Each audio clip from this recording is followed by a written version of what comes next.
નમસ્કાર વિદ્યાર્થી મિત્રો. પ્રથમ પરીક્ષા તો આવી રહી સાહેબ, પણ પેપર કેવું હશે? પ્રથમ પરીક્ષા આવી રહી છે, પણ ડર છે. સહેલું આવશે કે અઘરું આવશે? સહેલું આવશે તો વાંધો નથી, પણ જો કદાચ પેપર અઘરું આવી ગયું તો શું કરશું સાહેબ? ડર લાગે છે. ડરવાની જરૂર નથી. અહીંયા સમજાવું, આવી જાય વિડીયોમાં. છેલ્લે સુધી જોયે રાખજે, બધું સમજાવી દઉં શું કરવાનું છે. ચાલ ત્યારે શરૂ કરીએ. પહેલું, પાસ તો આરામથી કરાઈ દઉં. આરામથી તું પાસ થઈ જાય. કઈ રીતે? તો કે પેપર છે ને સરળ જ આવશે.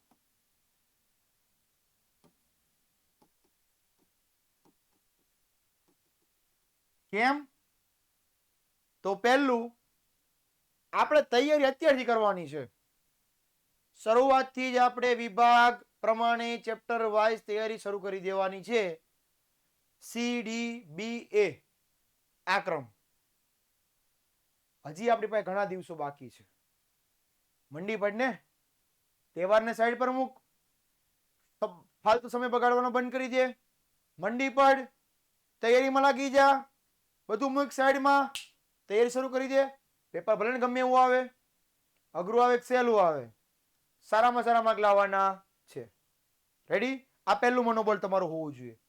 બીજી વસ્તુ, પેપર માટે શું કરવાનું છે? તો તમને હું વાત કરી દઉં વિભાગ એ.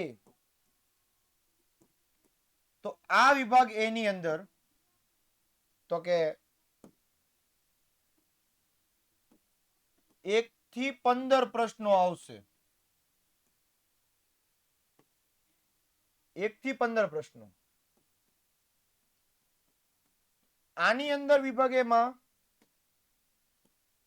તારી પાસે 4 વિકલ્પ છે.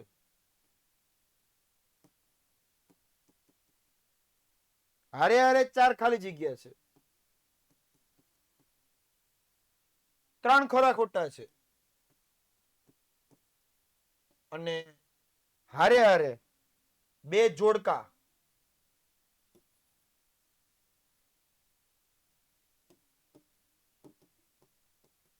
અને 2 એક વાક્યના.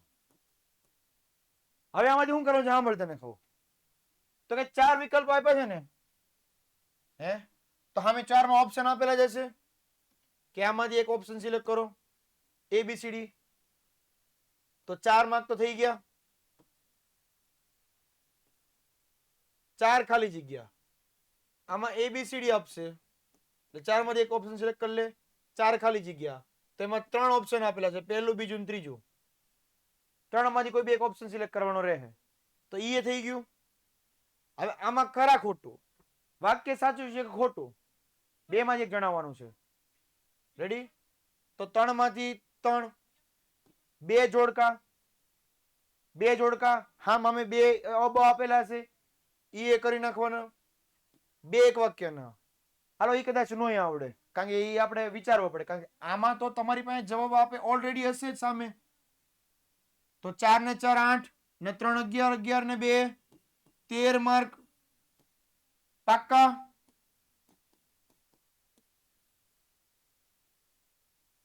વિભાગ બી,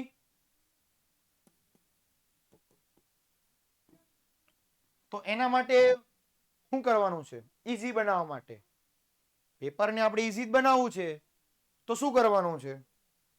તો કે પેપર વિભાગ બી ની અંદર, વિભાગ બી ની અંદર આવે કેટલા પ્રશ્નો? તો કે 9 પ્રશ્નો આવશે સાહેબ. એમાંથી કોઈ પણ 6 લખવાના છે. 9 પ્રશ્નો કુલ આપેલા હશે, 9 માંથી 6 પ્રશ્નો લખવાના છે. તો આપણને કદાચ 1 ન આવડે, 2 ન આવડે, કદાચ 3 પ્રશ્ન ન આવડે, તોય 9 માંથી 3 બાદ કરો, કેટલા વધે? 6. થઈ ગયું સરળ? ક્લિયર? 6 આવડી ગયા, વાત થઈ ગઈ પૂરી. તો વિભાગ બી 6 માંથી 5 સાચા પડી જાય આપણા. રેડી? તો 5 દો ને 10 માર્ક પાકા, એટલે 13 માર્ક, અહીંયા 10 માર્ક. પૂરું? પૂરું? ચાલ. આર વિભાગ સી.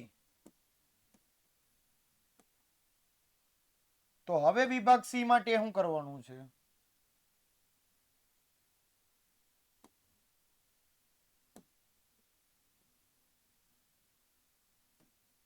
વિભાગ સી ની અંદર કેટલા પ્રશ્નો આવશે?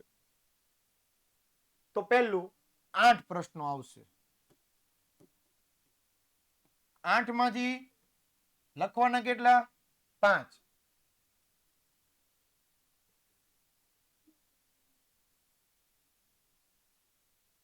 આઠ માંથી 5 પ્રશ્નો લખવાના છે. રેડી? 8 માંથી કદાચ 1 નો આવડે, 2 નો આવડે, 3 નો આવડે, તોય 3 ઓપ્શન વધ્યા. 8 પ્રશ્નો છે, 3 પ્રશ્નો કાઢી નાખો તોય 5 વધે. હજી એક કાઢી નાખો તો 4 તો આવડે કે ન આવડે? હે? 5 માંથી 4 સાચા પડી જાય તો 4 ગુણ્યા 3 થઈ જાય 12 માર્ક. રેડી? વિભાગ સી. વિભાગ એ માં કેટલા હતા? તો કે 13. વિભાગ બી માં તો સાહેબ અમને ખબર હતી કે 5 પ્રશ્ન 5 ગુણ્યા 10 થઈ ગયું. હવે આમાં તો કે 12. હવે વાત કરીએ વિભાગ ડી. તો વિભાગ ડી ની અંદર તમારી પાસે 3 પ્રશ્નો આવશે. 3 માંથી 2 પ્રશ્નો 3 માંથી 2 પ્રશ્નો લખવાના છે. 2 પ્રશ્નો રહે છે. 2 માંથી હાલો કદાચ સાહેબ આપણને 1 પ્રશ્ન તો આવડી જ જાય, તો 1 ગુણ્યા 4 બરાબર, તોય 4 ગુણ થઈ ગયા. તો અહીંયા વિભાગ ડી તો કે 4 ગુણ, 13 ને 10 23, 23 ને 2 25, 25 ને 10 35, 35 ને 4 39 માર્ક આઉટ ઓફ 50. તો આ બેસ્ટ. પણ આ ક્યારે? છેલ્લા ઓપ્શનમાં. આપણે માર્ક એકે મૂકવાનો થતો નથી. 50 માંથી 50 માર્ક પૂરા લાવવાના છે. પણ કદાચ જો ડર હોય, ઓછી તૈયારી થઈ હોય તો આ રિઝલ્ટ આપણું આવી જશે. હજી આમાં નકશો તો બાકી. નકશો તો બાકી. સાહેબ નકશાને કેમ ભૂલી જઈએ? 3 માર્ક. હે ને? 3 માર્ક. 39 ને 3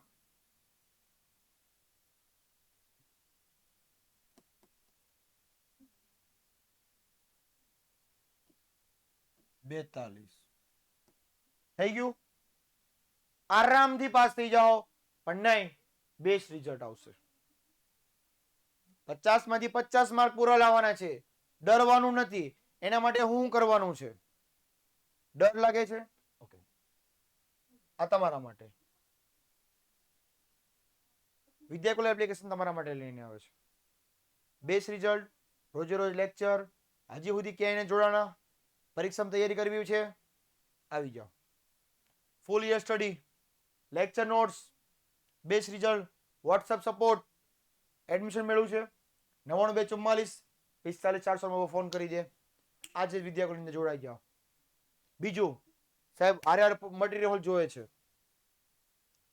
પાઠ્યપુસ્તક, સ્વાધ્યાયના પ્રશ્નો, મટીરિયલ બધું જોઈએ છે. આઈએમપી ક્વેશ્ચન બધું જોઈએ છે. એપ્લિકેશન ડાઉનલોડ કરી નાખ. આમાંથી તને બધું જ મળી જાય. લેક્ચર નોટ્સ, પીવાયક્યુ, પ્રશ્નો, જવાબ, સવાલ, જોડકા, હેતુલક્ષી બધું જ એકમાં છે.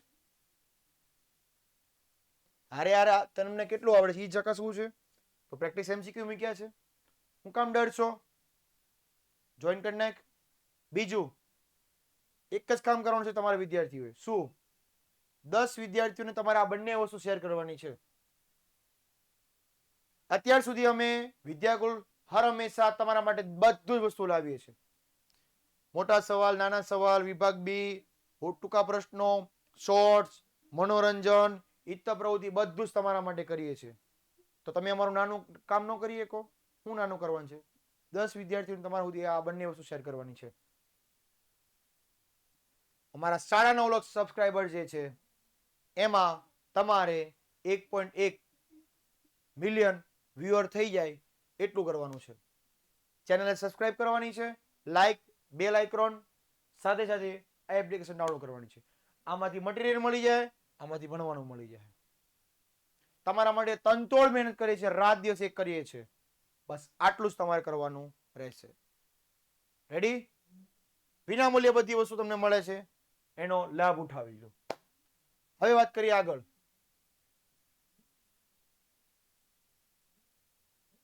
હવે સાહેબ પેપરમાં ડર લાગે છે તો કઈક ટિપ્સ આપો ને શું કરવું. તો પહેલું, ઈસવીસન એટલે કે સાલવારી, સંખ્યા, જ્યાં ગણતરી આવતી હોય કે ભાઈ આટલા સૈનિકો હતા ને બધું ન આવડતું હોય તો નહીં લખતા. કારણ કે 4 ગુણનો પ્રશ્ન હોય અને એમાં તમે આ લખવા ગયા, જો ખોટી નીકળી તો 1 રાઉન્ડ પડી જાય, અડધો માર્ક કપાઈ જાય. બીજી સંખ્યામાં ભૂલ કરી, અડધો માર્ક, તો 1 માર્ક સીધો અહીંયા કપાઈ ગયો. 4 માંથી 1 તો ગયો, વધ્યા 3. એમાં 2 કે 3 મુદ્દા ખોટા પડે તો પાછો 1 કપાઈ જાય, વધે ખાલી 2 જ. આના કરતા જ્યારે આ વસ્તુ નહીં કરેલી હોય તો 1 માર્ક અહીંયા પ્લસ થઈ જાય 3 ગુણ. સંખ્યા, સાલવારી ન આવડતી હોય નહીં જ લખતા, નકર માર્ક કપાઈ જશે. બીજું, પેપર સ્વચ્છ લખવાનું છે, ચોખ્ખું લખો, સારું લખો. એ માટે શું કરવાનું છે? શરૂઆત તમારી મુખ્ય છે.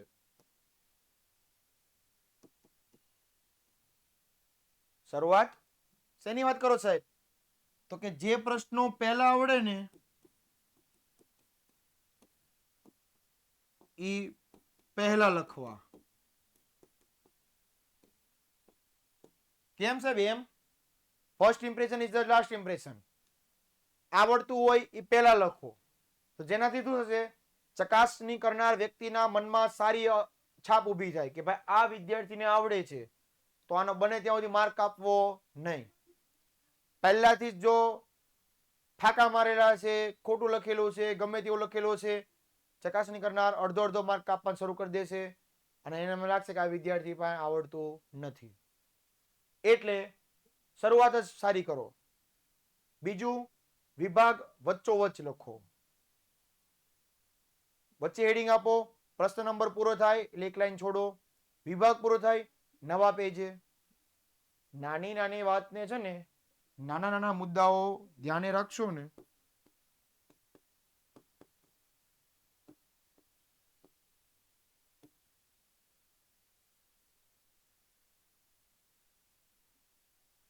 તો જ સફળતા મળશે.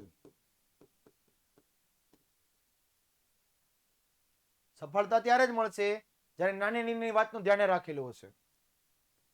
મુદ્દાઓ લખવા, શોર્ટ્સ નોટ બનાવી, તૈયારી કરવી, લક્ષ્યાંક રાખવો, પેપરની શરૂઆત સારી કરવી, સમયને સાથે રાખવો, ઘડિયાળમાં જોતું જવું, પહેલા આવડે છે પહેલા લખવું, પ્રશ્ન પૂરો થાય ત્યાં જગ્યા છોડી દેવી, 1 લાઈન છોડીને પછી લખવું, મુદ્દાઓને હાઇલાઇટ કરો, પ્રશ્નની જવાબની નીચે 1 લાઈન પેન્સિલથી મુખ્ય મુદ્દાઓ પર અંડરલાઈન કરી દો. પેપર વ્યવસ્થિત લખો. ચકાસણી કરનારના વ્યક્તિના મનમાં સારી એવી છાપ ઊભી થાય કે આ વિદ્યાર્થી એકદમ હોશિયાર છે. રેડી? આગળ કીધું એમ વિભાગ A B C D ચારે ચાર વિભાગમાંથી એમાંથી બે એક વાક્યને છોડી બાકીના એ વિભાગમાં જવાબ સામે આપેલા જ હોય છે. એમાંથી સિલેક્ટ કરવાના હોય છે. ખાલી જગ્યામાં જવાબ આપેલા હોય, MCQ માં આપેલા હોય, ખરા ખોટામાં તો બે જ કામ કરવાનું છે, કે સાચું કા ખોટું. બીજું, ટૂંકા પ્રશ્નો માટે થોડીક સમય લેજો, સમજી વિચારીને જવાબ આપજો, આડેધડ જવાબ નહીં આપતા. વિભાગ A ની અંદર સમજી વિચારીને જવાબ આપજો એટલે એમાં માર્ક નો કપાય. BCD એમાં તો માર્ક પૂરા આવે. એનું ખાસ રાખજો, સાલવારી સંખ્યા ન આવડે ન લખતા, બરાબર? પણ મુખ્ય મુદ્દા ઉપર હાઇલાઇટ કરજો, એનું ખાસ ધ્યાન આપવાનું છે. આવી રીતે નાની નાની વાતમાં તપાસણી કરશો, પૂરામાંથી પૂરા માર્ક આવશે જ. પાસ થઈ જ જાઓ, પેપર એકદમ સરળ જ આવશે. અને ઓપ્શન આપણી પાસે છે જ, જનરલ વિજ્ઞાન વાળું પેપર આવશે જ.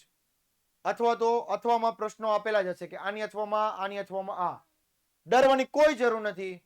બેસ્ટ તૈયારી કરો, આત્મવિશ્વાસ વધારો, મનોબળ પ્રયત્ન કરો, તૈયારી શરૂ કરો અને હારે હારે અમારા લેક્ચર વિડીયો જોતા રહેજો. બધું જ MP મળશે. ફરીવાર નવા વિડીયો સાથે મળતા રહીશું. ત્યાં સુધી લઉં છું વિરામ. જય હિન્દ, જય ભારત, ભારત માતા કી જય, વંદે માતરમ, જય જય ગુજરાત, બાય, ટેક કેર.